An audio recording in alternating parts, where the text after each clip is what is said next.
Ok, muchachos, entonces buenos días. Yo les estoy grabando esto ahorita que es 11 de abril, más o menos van a ser las 12 del mediodía.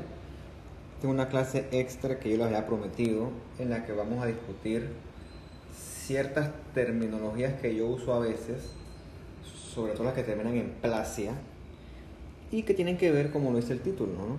Esas terminologías obedecen a los cambios que sufre la célula, porque como ya le he dicho hasta el cansancio, la célula es una unidad dinámica, altamente dinámica.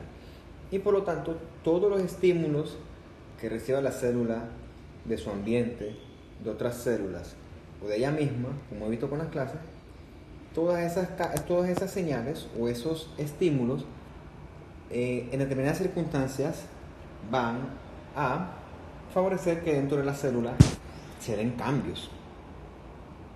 Entonces, bueno, les voy a pedir encarecidamente que por favor no se burlen de los dibujos.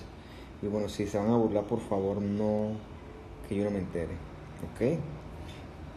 Entonces, imagínense que esto es una célula, ¿no? Una célula parece como un rombo, una célula poligonal, y adentro tiene un núcleo central, una célula básica, la que más les guste. ¿Ok?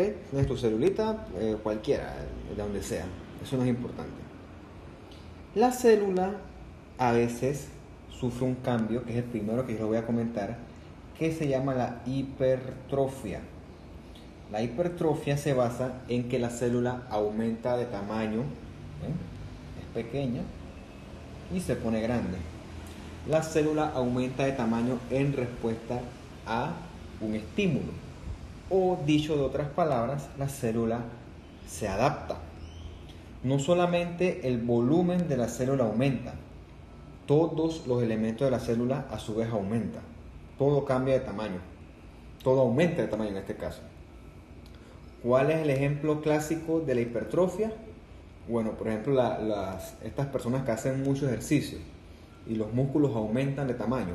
Bueno, ese aumento de los músculos de tamaño se da porque las fibras musculares individuales aumentan de tamaño en función de la mayor demanda que les exige el entrenamiento.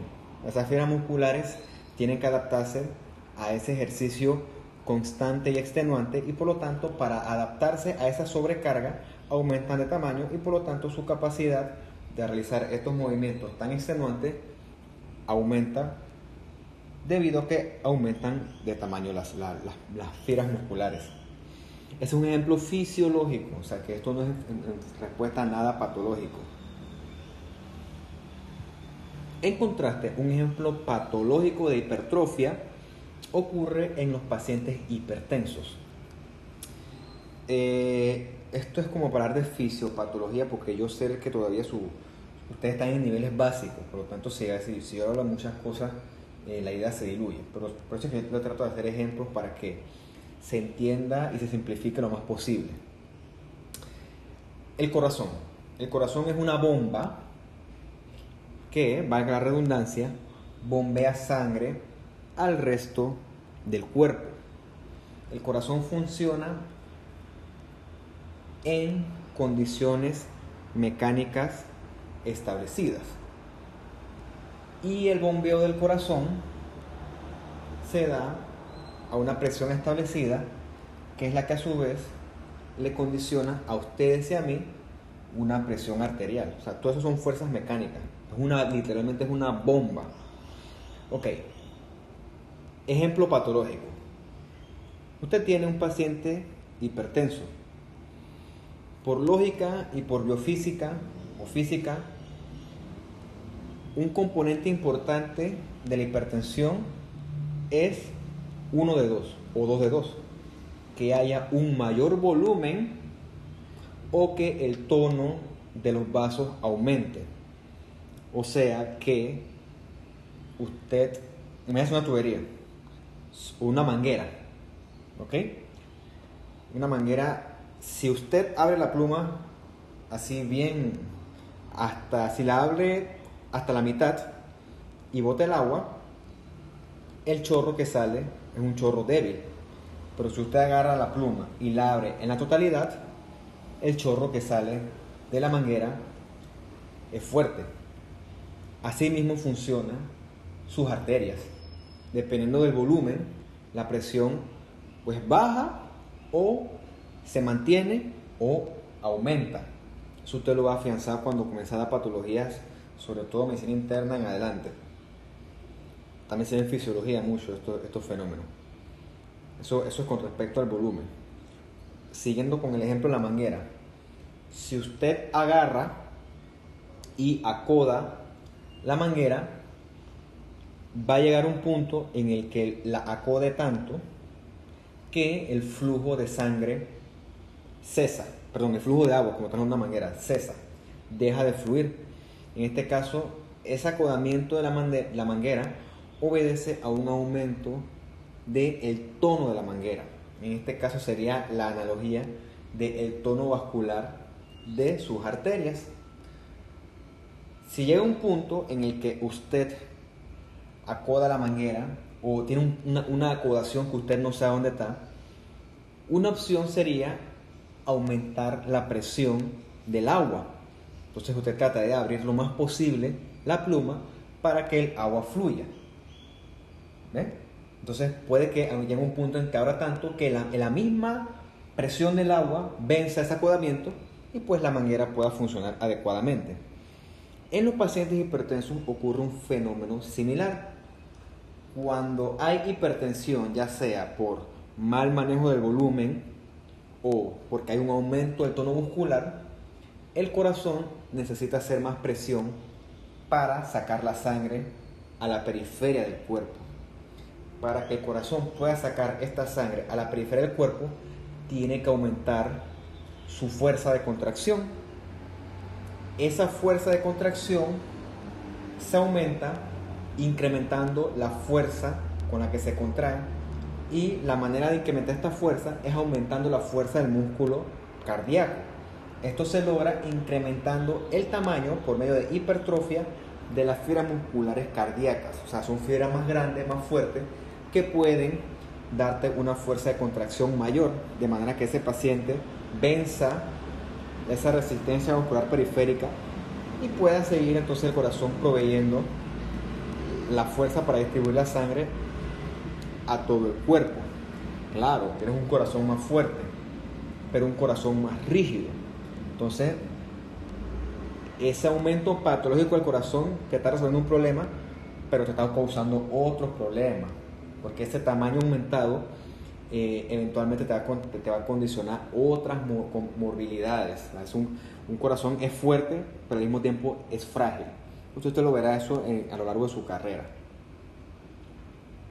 Entonces, este es un ejemplo patológico de la hipertrofia. Entonces, cuando yo les hablo de hipertrofia, ya ustedes manejan de lo que les estoy hablando. Otro cambio es la hiperplasia. No se confundan de hipertrofia, que es aumento de tamaño. En este caso, hiperplasia es aumento en el número de células. Tiene aquí su celulita, y su celulita, en respuesta a un estímulo, se comenzó a dividir mucho para compensar. Un ejemplo clásico de hiperplasia ocurre, por ejemplo, en los pacientes, ocurre en el hígado. Supongamos que usted tiene un paciente, es un ejemplo así clásico de la literatura, un paciente que tiene parece que tiene un tumor en el hígado, ¿no? Usted sabe que el hígado es grande.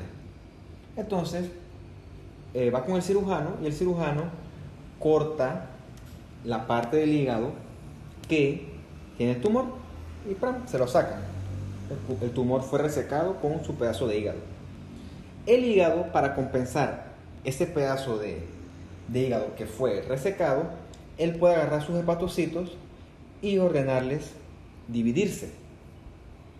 Esa división compensará eventualmente la ausencia del hígado que se perdió en el proceso quirúrgico a través de un método que se llama la hiperplasia. Recuerden que ya vimos entonces en la clase de el ciclo celular que esto ocurre en respuesta a mitógenos o factores de crecimiento. Entonces, este hepatocito es estimulado por alguna de esas sustancias y entonces él entiende que él tiene que comenzar a dividirse y de hecho lo hace. Es un fenómeno que está bien estudiado. Hiperplasias patológicas hay muchas, ¿no? No vamos a entrar aquí en cambios patológicos porque eso es materia de otro curso. Pero para que usted sepa que hiperplasia es una respuesta que consiste en que la célula aumenta su número.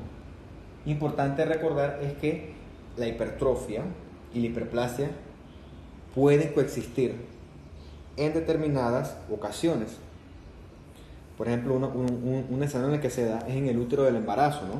Usted sabe que el útero en reposo, o sea, reposo no, un útero no embarazado es chiquito. Ese útero, cuando se embaraza, crece muchísimo. Crece muchísimo debido a que hay estimulación hormonal que favorece que en sus distintas capas, que no vamos a hablar hoy porque eso hablamos cuando vemos los órganos reproductores femeninos, sufre tanto hipertrofia de su músculo liso como hiperplasia de la parte glandular. O sea, estos son cambios fisiológicos, esto es una respuesta normal. ¿Ven? Entonces, tengan en cuenta los conceptos de hipertrofia e hiperplasia. Hay otro ejemplo de hiperplasia, pero ahorita mismo se me fueron. Si me acuerdo después se los digo. Por cierto, esto que yo estoy diciendo, está pretty el dibujo, me quedó bien.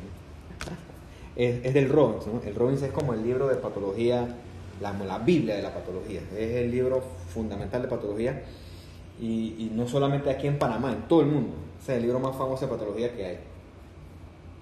Entonces, la atrofia, que puede ser la contraparte de la hipertrofia. Usted tiene estas celulitas normales, cuadraditas, poligonales, y entonces la atrofia consiste en la disminución del tamaño de las células. Y esa disminución, por lo general, va con disminución en la función de la célula. Ocurre en respuesta a estímulos fisiológicos y también puede ocurrir en respuesta a estímulos patológicos. Un ejemplo de una atrofia fisiológica ocurre en los pacientes ancianos. Ustedes ven que hasta cierta edad, o después de cierta edad, a menos que usted lo haya hecho con sus abuelitos o algún lugar que usted fue... Pacientes mayores son flaquitos, ¿verdad? Y no son flaquitos porque sean flacos per se, sino porque sus músculos se atrofian por desuso, ¿verdad? El paciente anciano, 85, 90 años, no camina lo que camina o lo que caminaba cuando tenía 30 años, 18 años. O sea, si antes el paciente te caminaba 2 kilómetros diarios, probablemente ya de anciano, 90 años, no salga de la casa. Entonces, ese desuso de las extremidades, la falta de actividad física, hace que los músculos disminuyan de tamaño y por lo tanto el paciente se ve casi que en los huesos. Y entre menos actividad tiene, más queda en los huesos, porque los músculos que recubren el hueso, que es el músculo esquelético, porque es del esqueleto, eso lo vamos a ver en la clase de músculo, se atrofia, se pone chiquitito y pierde función. Obviamente pues, no es la misma fuerza muscular que tenía a los 18 años, ¿no? Mucho más débil, mucho más frágil. Esto es normal, esto es parte del envejecimiento. También ocurre en los pacientes que quedan encamados por X o Y motivo. Como tú quedas encamado, por ejemplo, en los derrames clásicos, la parte afectada se atrofia porque deja de usarse. Y entonces, como tú la dejas de usar, los músculos se disminuyen de tamaño y por lo tanto se ven cambios macroscópicos que consisten en que el volumen disminuye. Entonces esta es la atrofia. A ver qué otro ejemplo de atrofia me acuerdo yo. Ocurre también en los endometrios, pero no quiero entrar en ese detalle del endometrio porque ustedes no manejan ese término y por lo tanto no lo voy a enredar. Quédense con el ejemplo de los pacientes viejitos. Creo que es un buen ejemplo y nos circunscribimos a la parte fisiológica, ¿no? Patología no, histología es paciente sano. Vamos a tratar de circunscribirnos ahí. Las metaplasias, que es otro término que usted, si no lo conoce, se lo presento. La metaplasia, como yo les comentaba a los muchachos del grupo anterior, es el cambio de un epitelio maduro por otro tipo de epitelio maduro que ocurre en respuesta a un estímulo. Claro, si yo se lo pongo así, probablemente no lo entiendan. La manera de entender esto es con un ejemplo. Un ejemplo de metaplasias ocurre en los pacientes fumadores. ¿Ok? Usted sabe, y si no sabe, eso lo digo, que el humo de cigarrillo es un irritante químico. Esa irritación química no es compatible con el epitelio que recubre la vía respiratoria. Entonces, ese paciente, debido a que fuma, y fuma mucho, porque los fumadores se caracterizan por fumar mucho, su epitelio normal de la vía respiratoria es constantemente atacado por ese irritante. Y como el epitelio que recubre la vía respiratoria no está diseñado para resistir eso, lo que él hace es que él cambia a un tipo de epitelio que es más resistente a la abrasión y a los estímulos estos irritantes. Me parece algo lógico, ¿no? Algo útil. El problema es que cuando el epitelio respiratorio cambia a un epitelio resistente, pierde las funciones del epitelio respiratorio. O sea, es como un trueque, es un cambio de equivalencia. O sea, tú ganas algo, pero pierdes algo. Ganas una función, pero pierdes otra función. Entonces, el paciente fumador cambia su epitelio a un epitelio más resistente para poder resistir ese humo. Claro, si la estimulación sigue, el epitelio nuevo de resistencia eventualmente no va a resistir tanto. Y la metaplasia se puede salir de control. Y se convierte entonces en algo tipo cáncer. La célula se estimula tanto que comienza a cambiar de una forma descontrolada. Pero ya esto es patológico entonces. Otro ejemplo de metaplasias. ¿Okay? Eso ocurre en los pacientes con reflujo. ¿Sabe que el reflujo, el ácido, se le sube al paciente hasta el esófago? El epitelio que recubre el estómago está diseñado para resistir este ácido, pero el epitelio del esófago no está diseñado para resistir este ácido. Entonces, si el reflujo ocurre de forma constante, como funciona, eventualmente el epitelio del esófago, para resistir ese reflujo, va a tener que cambiar a un epitelio tipo intestinal, que es el epitelio que secreta moco a través de las células caliciformes que ya yo les presenté en clases anteriores. Entonces, el epitelio del esófago cambia a un tipo de epitelio que resiste ácido bajo la producción de moco. Este cambio representaría una metaplasia tipo intestinal. El cuerpo se está adaptando para resistir un estímulo que es constante. Entonces, cuando eso ocurre, esa condición tiene un nombre bien famoso que se llama el esófago de Barrett. El esófago de Barrett es una condición precancerosa, porque llega un punto en que si el estímulo se mantiene, ya ese epitelio no resiste tanto estímulo ácido y entonces las células comienzan a transformarse hacia algo maligno. Esos son los dos tipos de metaplasia que se me ocurren ahorita. Hay otras, pero bueno, eso es para que usted conozca el término, que lo va a tratar a lo largo de su carrera como médico. Entonces usted tenía estas células planas o escamosas que la voy a ver con usted en la próxima clase de los epitelios, y cambian unas células columnares que son más altas, que tienen otras funciones. Pero lo importante es que un epitelio maduro por otro maduro con otras funciones, y esta función original se pierde para ganar esta función nueva, un intercambio de equivalencia. Vamos a ver otro término que es la displasia. Dis de incorrecto y plasia de crecimiento, o sea, crecimiento incorrecto. El término displasia ya forma parte de cosas patológicas, o sea, no hay displasia fisiológica. En la displasia, la célula comienza a acumular mutaciones y entonces crece de una forma incorrecta. Crece de una forma incorrecta, ¿no? Estas células que eran cuadraditas comienzan su morfología a cambiar, son irregulares, los núcleos aumentan de tamaño, tienen mayor actividad de síntesis, mayor actividad transcripcional, se ponen oscuros, eso se llama hipercromasia. Entonces, que la displasia son cambios a nivel celular.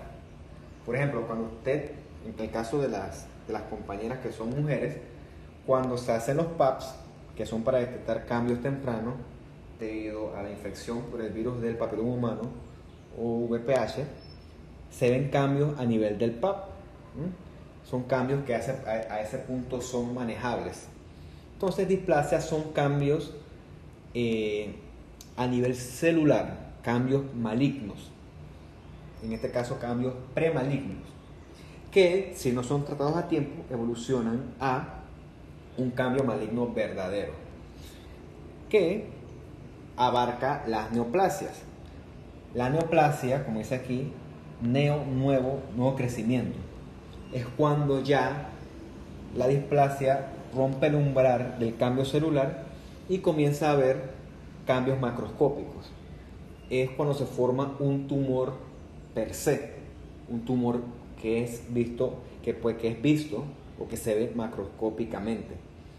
Neoplasia, por lo general, yo lo uso para referirme a los cánceres. Entonces, ustedes que yo ya le he dicho el término neoplasia, ¿no? Neoplasia es cuando ya la displasia te forma una masa grande y entonces ya es un cambio maligno como tal. Claro, ¿no? Yo no les voy a decir esto en esta clase porque esto es patología, pero hay neoplasias benignas y hay neoplasias pues malignas. Por ejemplo, ¿cuál es una neoplasia benigna? Los famosos fibromas de los úteros, que es un término mal utilizado por los ginecólogos porque eso no son fibromas, no son miomas, en este caso leiomiomas, leio de liso, mio de músculo y oma de tumor benigno. O sea, son crecimientos que no son malignos. Tú puedes tener su contraparte que es el leiomiosarcoma, que sí es maligno como tal. Entonces, por convención yo lo uso para referirme a cosas malignas, pero sepan que hay neoplasias benignas. Yo digo tumores benignos, ¿no? Es una cuestión de nomenclatura. Eso lo hagan ustedes en patología cuando hay una clase que se llama la nomenclatura del cáncer, en la que usted tiene una serie de prefijos que se los puede incluir, pero no se los incluye. Yo se los voy diciendo a lo largo del curso. No, igual supuestamente ustedes ya dieron un curso que se llama terminología médica o algo así. Igual, esto usted lo va a seguir viendo a lo largo de la clase. En el caso de las neoplasias epiteliales, recuerda que hay una cuestión que se llama una neoplasia in situ y una neoplasia invasora o infiltrante. La diferenciación clásica de una con la otra se da con la membrana basal. Las neoplasias in situ, que por lo general son consideradas benignas porque su comportamiento no es agresivo, respetan la membrana basal. Lo vamos a ver en la clase de los epitelios con más cuidado. Sin embargo, la neoplasia maligna rompe la membrana basal y es un tumor que biológicamente es muchísimo más agresivo que in situ, porque ese tumor puede viajar a los vasos capilares y linfáticos y puede hacer metástasis. O sea que las células malignas, las células neoplásicas, pueden migrar a otras partes del cuerpo y entonces ya le ocasionan al paciente una enfermedad metastásica, que es una enfermedad sistémica que al final lo puede matar. Entonces es para que también conozcan el término de metástasis, pues. Entonces espero que esta clase les sirva para aclarar ciertos términos que yo uso de forma sin distinción. Yo los uso porque forman parte del vocabulario del médico. O sea, ustedes, el médico, tienen que parecerlo y saber hablar como médico. Claro, ese arte usted lo adquiere estudiando y con la experiencia. Yo espero que les haya servido. Bueno, traté de hacer el mayor esfuerzo con los dibujos. Y bueno, esta es una clase extra para que usted entienda un poquito de terminología. Ya cuando de patología debería darlo con más profundidad, pero bueno, esto es como una introducción. Bueno, espero que les haya gustado la clase y con eso me despido.